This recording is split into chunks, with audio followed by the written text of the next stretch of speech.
It's probably not a good time to waste leadership capital trying to jump up and yell, hey, pick me, pick me. It's a no-brainer who I'm going to pick. Let's debrief. His immediate boss left. And so it's the boss's boss now that's the big boss man. I'm going to go talk to the big boss man and make sure that I'm going to step into that role. I'm going to make things happen. And so I told him, look, man, you got to exercise some tactical patience here. Obviously, the last thing you want to do is rush right into that situation. I mean, they just got thrown a massive curveball of like a key leader just got pulled out of organization. We're already struggling. They got a lot on their plate. They're probably thinking about the strategic survival of the company at this point. So you going in and trying to lobby for a leadership position, it's probably not the right time to do that. Number one. Number two, try to understand the strategic perspective of the big boss man and where this company's going to go and what his thoughts are. I was like, so exercise some tactical patience. And that's a term we use in the military. It's one of the hardest things to do because I'm a pretty default aggressive person. We talk about being default aggressive. You got to make things happen, seize the initiative. Problems don't solve themselves. You got to go out and solve those problems. So it's very hard to balance that dichotomy of like, hey, sometimes you got to exercise some tactical patience. And that means I'm going to wait and let things develop before I actually make the call to move the team in the direction. So talk to that leader about that. And eventually about a couple months down the road, the opportunity to step in that role was offered. What made you lean towards giving the advice of, hey, take it easy? Would you just take it easy? What made you lean in that direction versus going, hey, opportunity's there. Yep, roll in there and go default aggressive and let's make this happen. What was it that indicated you in the situation to take a less aggressive approach? Yeah, I think what drove that guidance was understanding that the company was in a tough situation already, and that there was probably some real strategic decisions that had to get made, and that filling that role immediately was not going to be a priority. Because you assessed that role might not even get replaced. I mean, look, during COVID, somebody leaves, you're like, cool, we just took a big payroll off we just took a big chunk of pay off of our overhead. So you're thinking, hey, it's probably not a good time to waste leadership capital trying to jump up and yell, hey, pick me, pick me. Yeah, so leadership capital is exactly why. And that's a great way of capturing it, because in my mind, it was very clear that what he needed to do was build a better relationship with the big boss man. Like, hey, boss, where can I support? I'm standing by.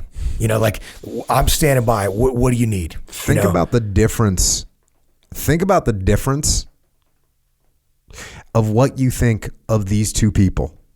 One person says, hey, boss, I want that job. Pick me. The other individual says, hey, boss, this is a tough time. What can I do to support? Think about those two people and how you view them. And it's so obvious when you take that step back and you put yourself into the shoes of your boss and you see your boss's perspective. It makes the answer very clear, because we all know that the person that comes out looking for me, instead of looking for team, how can I help? We don't want that person. And does that mean you don't show any initiative and you don't, you don't ever say, hey, I got this?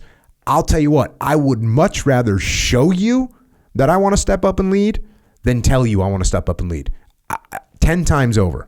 I'd much rather, if I got two people working for me and there's a leadership opportunity and one person tells me they want to lead and the other person starts taking ownership and leading, it's a no-brainer who I'm going to pick. So that's once again, that's some solid advice. I was just going to say, what you're saying there is it's tactical versus strategic, right? The tactical is like, hey, I might get this job. Let me lobby to get myself in that position. Even if that you might think that's the best for the team, versus strategic thinking like, hey, let me demonstrate that I'm here to support the team. And it's going to be pretty clear through my success, I'll earn the opportunity to take that position or I won't, and if I don't earn it, then that's on me. don't hire me. But thinking strategically is obviously is going to set you up for success every time. I mean, and that's well, you got asked that question at muster last year. At one of our musters, like, when should I be thinking tactically? When should I be thinking strategically? Yeah. And I gave the overly hostile answer of you should be thinking strategically all the time. Got fired up for that one. This also reminds me of a chapter in Leadership Strategy and Tactics. The title of the chapter is "Don't Go Overboard, Rambo." You want to be a leader. That's great.